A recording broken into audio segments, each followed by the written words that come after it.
Hello, so welcome back. Here's another video, and this one's going to be about critical path analysis. Now, I'm sure you will remember that this is from operations. We did a chapter 27 in the book, which was all about critical path analysis, in which you have to construct a network diagram and find out whether a particular project can be completed in the time given or not. So in a question like this, you'll be given few steps, few activities, and you'll be told exactly how long the company has to finish a certain project. This example that we've taken, the completion time estimated, in fact the maximum time they have is 23 weeks. So CPA diagrams are done to determine whether a company can finish a particular project in the time given to it or not. Okay, so the first thing you have to do is understand what the information is given to you. You'll be given in a list of activities, and they will be denoted by letter A, B, C, so on and so forth, right? So each activity will mean that some action has to be taken. So first activity is gaining planning permission. Clearly here what they're trying to do, they're trying to set up a new factory, and in order to construct that factory they will have to first gain planning permission, dig foundations, order machines, employees. So all these activities that are needed for the business to complete building this new factory. Along with the activities, you will be provided a second column which will show you preceding activity. What this means is these are the activities that must be completed before this activity can start. So for example, activity A, which is gain planning permissions, there is nothing before this. So activity A can be the first activity of the project. Activity B, which is dig foundations, it requires A to be completed first. Without A being completed, without the permissions being received, you cannot start. Without the approvals, you cannot start digging the foundations of the factory. So you'll be told exactly in which order you have to make your diagram. Okay, along with that you'll be given duration. How long will it take for each diagram to be completed? Okay, just a few things to start off with. When you see a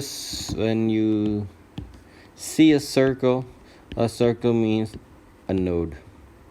Okay, and then we'll be using them. I'll tell you exactly what it signifies. Secondly, an activity is denoted by a straight line.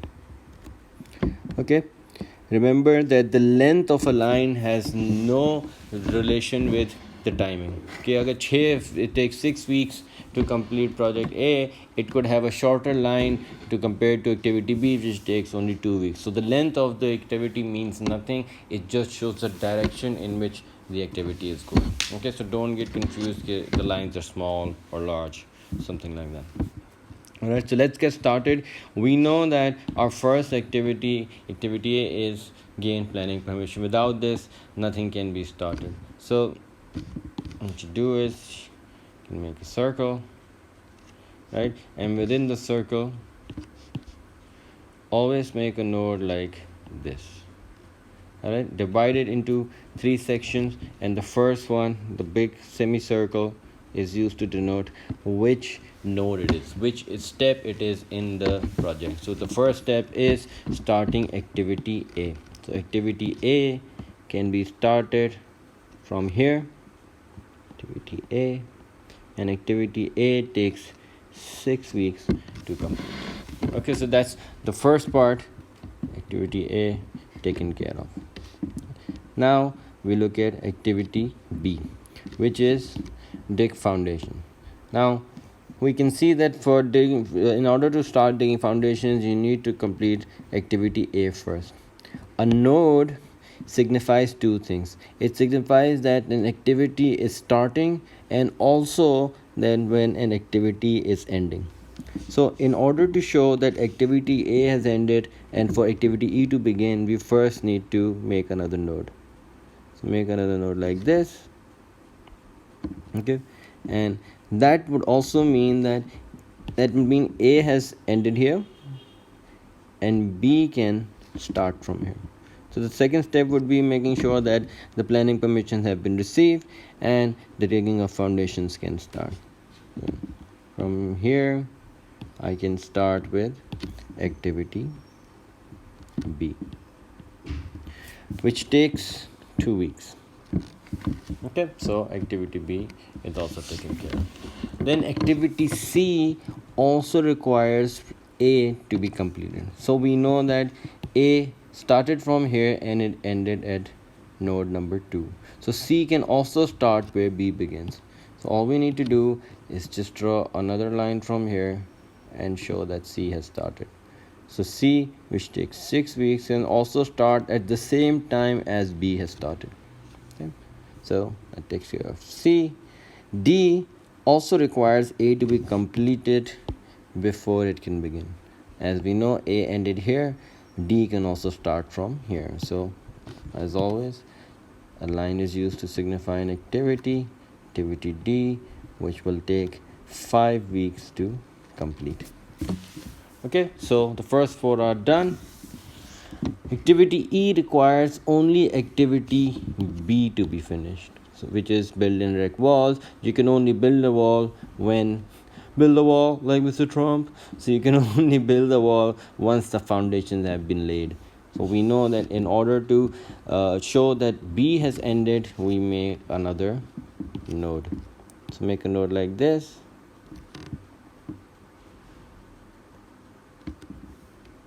And as usual, divide it into 3 parts.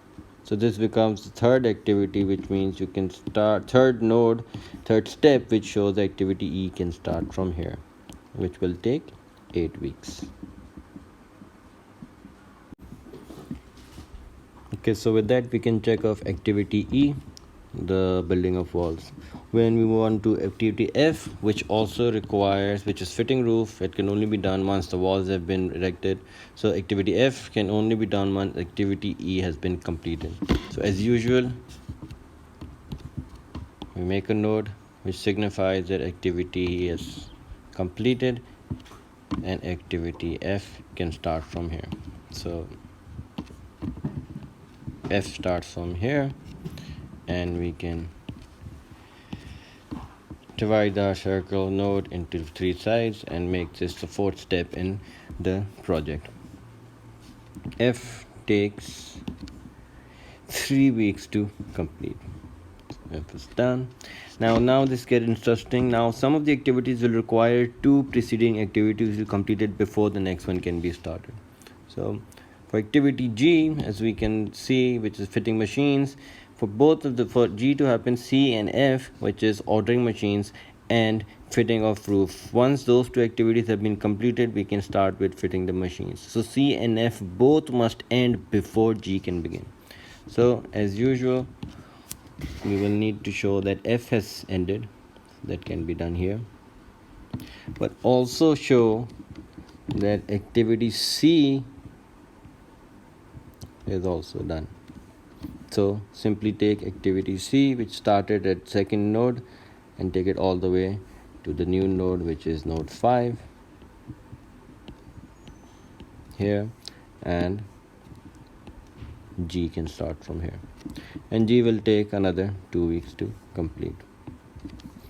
Now we get to H, and H requires G and D to be completed first. So as usual, we make a node to show that G has ended.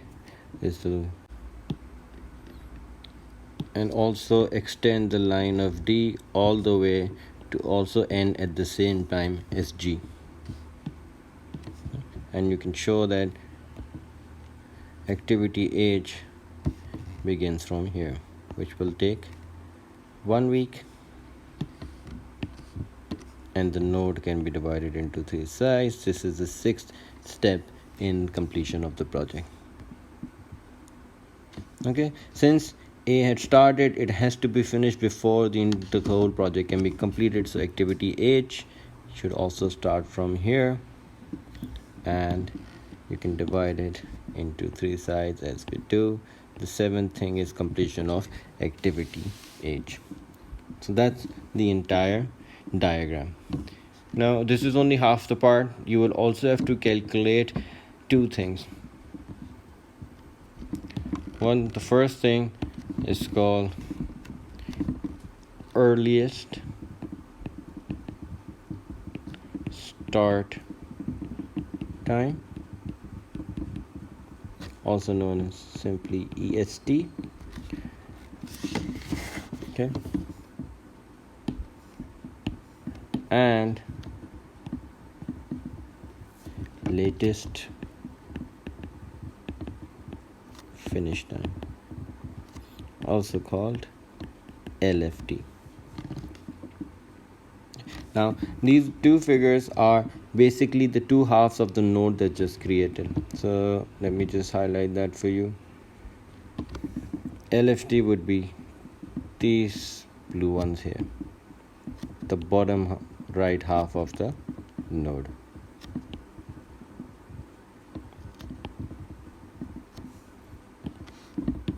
EST would be the top half, the top right half of the node.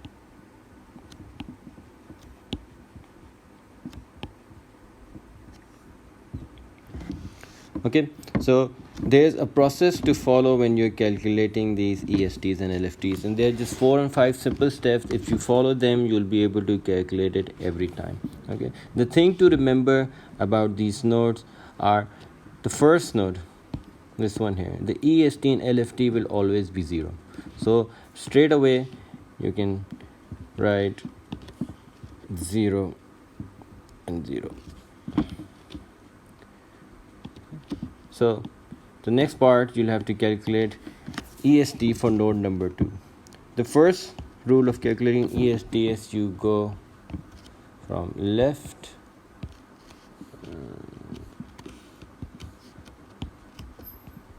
to right. Yeah, so always go in this direction from node 1 to node 2. Always go from node to node. So what that means is node number 1 first, node number 2, node number 3, node number 4. Don't look at these activity lines, just follow the nodes for now. Okay.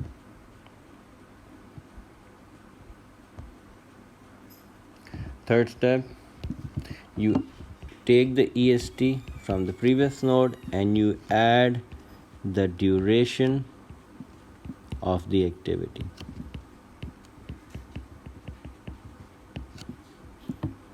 Alright, I'm going to write down all the rules first and then explain to you what they mean. And then finally, if there are more than one activities ending in a particular node, so if more than one activity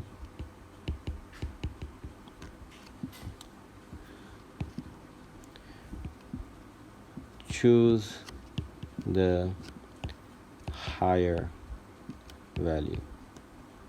Okay, value of what? Value of this formula here. So you would have calculated this, and whichever two activities get a higher value, that's the one you pick. Now what does that mean? Let's look at node number 2 to figure out how to do this part. Okay, node 1 started at 0 0, so we leave it as is. Node number 2, we want to find out this green part here, the EST, the earliest starting time for activity B, C and D. Okay. The first thing you do, go left to right, so that's what we did. You go from node to node, so from node 1 we went to node 2. Next thing, you do EST and you add that duration to it. So this would be for node 2, EST was 0 plus 6. Therefore 6 is the EST, the earliest start time for activities B, C and D. So you simply go and write down 6 in the EST of node number 2. Alright, so the next step, simply follow the steps as we do. Go left to right, node to node. So next you go to node 3. We look at how many activities are ending here. We see that only one is B. So next step is taking this formula, EST plus duration. So 6 plus 2 gives us 8. So you can write 8 here. Next step, node number 4. Again, you take the EST, you add the duration to it, and you see that this number becomes 16. Okay. Now for node number 5, this is interesting because at this node there are two activities ending here, activity F and activity C. In such a case, what you do is you try to calculate it for both. So I'm at node 5. Here activity C and activity F, they're both ending here. So again, use the formula of EST plus duration. So the EST earliest starting time for C was 6 and for F 16. So simply write 6 here, 16 here. You add the duration of C, which is also 6, so this becomes 12. The duration of F, which is 3, which becomes 19. So as I mentioned earlier, if there's more than one activities ending on that node, you choose the higher value. So in this case, number 19 is what we will pick and write it in this node here. Okay. Similarly, when we move on to node number 6, there are two activities ending here, activity G and activity D. We follow the same process. So node 6 as activities D and G ending. D's early starting time is 6, the duration is 5, this gives us 11. G's early starting time is 19. Already we know this will be a higher value. 19 plus 2, this gives us 21. So go back to the node and write number 21 here. The last one is easy, 21 plus 1, 22. So it can be expected that the project will be completed in 22 weeks, and the total time that we had for it was 23. Now that's the ESTs. The LFT on the other side is slightly different, and I'll tell you the rules for it. It is just the opposite of EST. So instead of going left to right, you will go from right to left. Okay, you're still going from node to node. Okay, and this time the formula would be LFT minus duration. Then finally, if more than one activity starting from that node, choose the lowest value. Okay, in the ESTs we chose the highest values, in this we choose the lowest value. Okay, so let's try to do this and take it step by step. As the case was with EST, where the EST was similar for the start of the activities, meaning ये 0 से शुरू हुआ था, at the end the LSTs and EFTs are also identical, so you can straight away write 22 as the latest finishing time for this project, and then you start going backwards. The first step is you go right to left, so from node 7 you go to node 6, go from node to node, and you go LFT minus duration. So let's do it for number 6, node 6.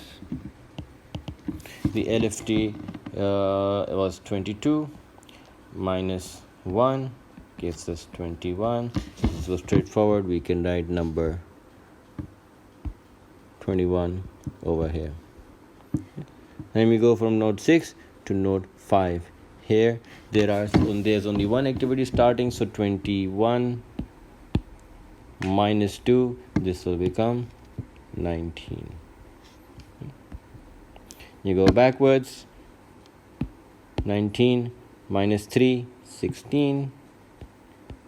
Okay, you go from node 4 to node 3. There's still only one activity starting from there. So 16 minus 8 gives you 8. Now it gets a bit interesting because at node 2, you see that there are 3 activities starting from here. No, activity C, activity B, and activity D. Now how do you calculate the LFT for this node? Let's just find out. So for node 2, first write down all the activities B, C, and D. Find out their latest finishing time. So B must be finished by the 8th week. So B का 8 हो जाएगा. C must be finished by 19th week, and D must be finished by the 21st week. So write them down. B 8, C 19, and D 21. You minus the duration. So B की duration is 2, C's duration is 6, and D's duration is 5. This gives us 6, 13, and 16. So clearly, following the rules, the lowest value means 6 should be written as the LFT for node number 2. So simply go there and write down number 6. And that way we have all the ESTs and LFTs for this project. Now, the final part of this question will be to identify the critical path. Critical path is those activities which cannot be delayed without delaying the completion of the project. So if this factory has to be completed in the 22 weeks that we have, then we must find out all the core activities, the critical ones, and make sure all the resources are assigned to those core activities first. The way to identify those core activities is that those activities which end on a node which has the identical ESTs and LFT. So as we can see, node 2 identical activities 6 and 6, which means that activity A is a critical activity. Activity B, which also ends at an identical node, is also a critical activity, and this should also have all the resources dedicated to it. E, F, G. Now I'm sure you're thinking, why not C? Because C also ends on an identical node. Now think about this logically. It takes 6 weeks for C to be completed. This 6 weeks will come and go during the time it takes for B, E, and F to be completed, because B takes 2 weeks, E takes 8 weeks, and F takes 3 weeks. So together it's a total of 13 weeks, during which you have to find 6 weeks for C to be completed. So if you stay on this course, C will be completed in its own time. Therefore, stick to the ones that are more critical. So A, B, E, F, for same logic, G, and H. So in the end, you will have to identify A, B, E, F, G, H. So the critical path for this activity is, see, critical path is A, B, E, F, G, H.